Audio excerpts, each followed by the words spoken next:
A key lawmaker launching a new effort to stop Obamacare before it's fully implemented. Texas Senator Ted Cruz urging conservatives to join a petition drive to defund the health care overhaul before the exchanges and subsidies kick in. He wants Americans to sign online a petition asking Congress to approve the September 30th continuing budget resolution only if it eliminates and blocks all funding for Obamacare. Senator Ted Cruz joins us now live from Washington. Senator, thank you for joining us today. Shannon, it's always great to be with you. All right, I want to start with a quote I'm sure you're familiar with now from the president discussing those who want to block Obamacare, saying, "I'm not concerned about their opinions." Very few of them, by the way, are lawyers, much less constitutional lawyers. By our account from the Congressional Research Service, nearly 170 lawyers on the House side, 57 on the Senate side where you serve.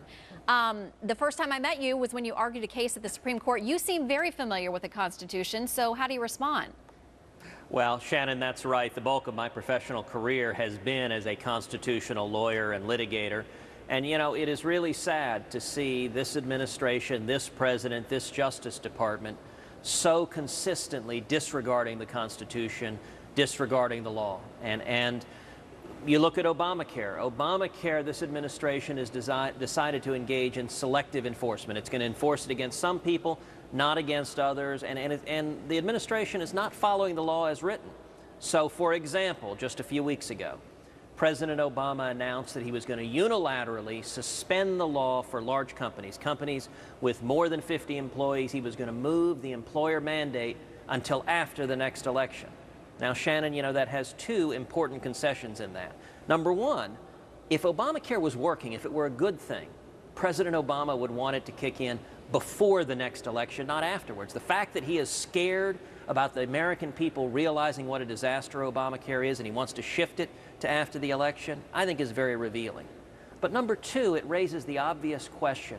If President Obama is willing to give a waiver to giant corporations, what about the rest of us? What about hardworking American families? And that's why I think Congress ought to stand together and defund Obamacare in its entirety, so not just big corporations getting a break, but every hardworking American family.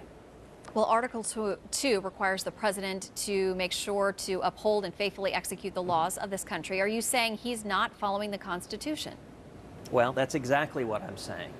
The obligation, the president has a responsibility to take care to faithfully execute the laws of this land.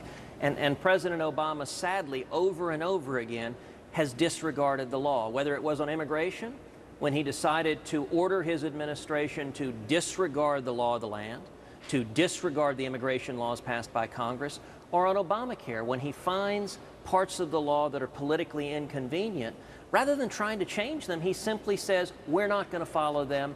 We decide, or I decide, in the case of the president, who the law applies to and who it doesn't. And that's not the way our Constitution works. That's not the way a system of government that limits government power to protect the citizenry is supposed to work.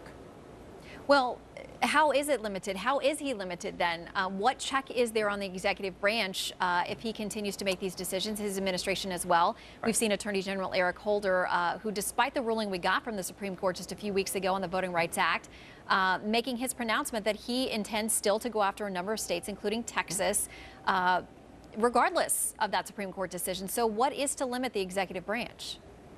You're right. This is the most partisan Justice Department we've ever seen. On voter ID, the Attorney General has essentially said he's going to defy the Supreme Court and ignore the law.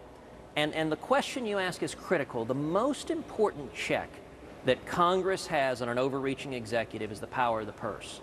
And that's why the next 63 days matter so much. In 63 days, the continuing resolution expires. That's what funds government right now. I have publicly pledged, along with Senator Mike Lee, Senator Marco Rubio, a number of others, that I will under no circumstances support a continuing resolution that funds even 1 penny of Obamacare. If we can get 41 Republicans in the Senate to stand together, or 218 Republicans in the House to stand together, we can successfully defund Obamacare on September 30th. And what it's going to take for that to happen is for the American people to rise up and demand it. That's why we've launched a national petition, don'tfundit.com. Don'tfundit.com. The only way this will happen is if hundreds of thousands or millions of Americans tell their elected officials, tell Republicans, stand for principle, use the power of the purse, defend the Constitution, and don't fund Obamacare. All right. The funding of Obamacare is one thing. The other issue, of course, is the funding of the U.S. government. You mentioned 63 days left. There has to be some type of consensus to come to a continuing resolution, which is basically the funding mechanism to keep the government going. There are a handful of you, and it is growing, who have pledged that you're not going to vote for any continuing resolution that has anything to do with one penny going towards Obamacare. Now, there are those who are calling this, quote, terror politics. And those aren't Democrats. That's a Republican, Peter King, over in the House, who said that. And they're cautioning against taking this tack. So what are you to do in compiling those numbers you mentioned, 218 in the House you need, when there are a number of Republicans vocally and publicly saying they're not going to go along with this? You know, I think the American people are getting more and more sophisticated. They've learned there are a lot of Republican politicians that like to say they're opposed to Obamacare. They like to cast empty symbolic votes. I think the House has voted 39, 40, 41 times to repeal Obamacare, every one of which was a meaningless, empty vote because it had no teeth in it. And I think the American people realize we want more than a fig leaf. We actually want people who say they oppose Obamacare, in fact, to oppose Obamacare. Because I'll tell you, Shannon, if this thing goes into effect, the administration's plan is on January 1 to start the subsidies, start the exchanges, and their idea is get Americans hooked to the sugar, hooked to the subsidies, because in modern time there has been no major entitlement that's gone into force that's ever been unwound. And so this is our last and best chance to defund it. The wheels are coming off. Its lead Senate author, Democrat Max Baucus, called it a train wreck. But here's the simple truth of the matter. If we're going to win this fight to defund Obamacare, it's not going to be one. This is not a fight I can win. It's not a fight Mike Lee can win, Marco Rubio can win. No politician in Washington will win this fight.